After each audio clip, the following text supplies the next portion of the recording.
this thing. There we go. Hi, Boker Tov, Vusmastu. Hi, my name is Darafshi.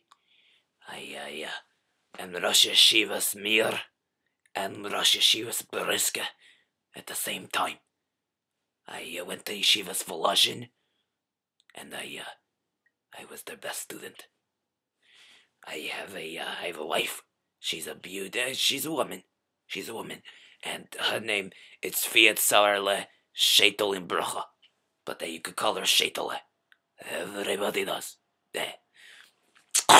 I have we have 18 little shtickle children, chai children, and we name them in alphabetical order of the Hebrew alphabet.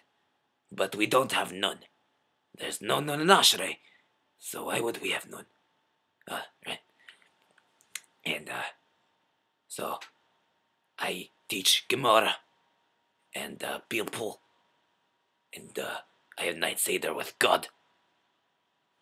And speaking of God, I had a nevuah last night, a prophecy, and God and I were making simis together. And while we were making simis, his beard caught on fire, and it was a magnificent beard. It was a beard, not like mine. My beard's not so good. You see that? It's not so good. I had to shave a few hours ago.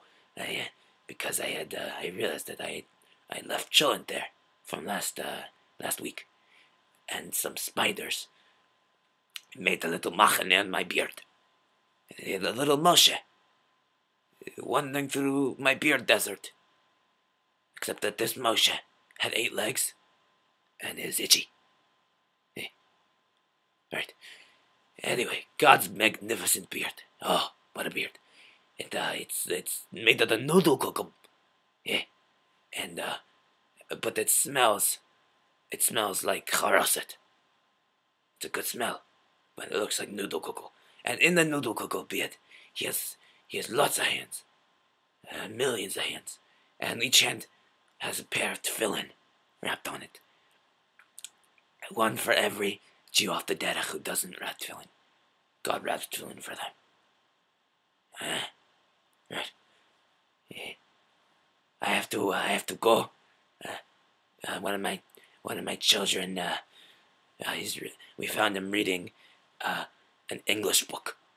So we're going to make sure he's in trouble. We're gonna go make him sit in the corner. No Uncle Moishe for a week. That's what. No English books in this here. So I'll be back next week, and we'll learn some Torah.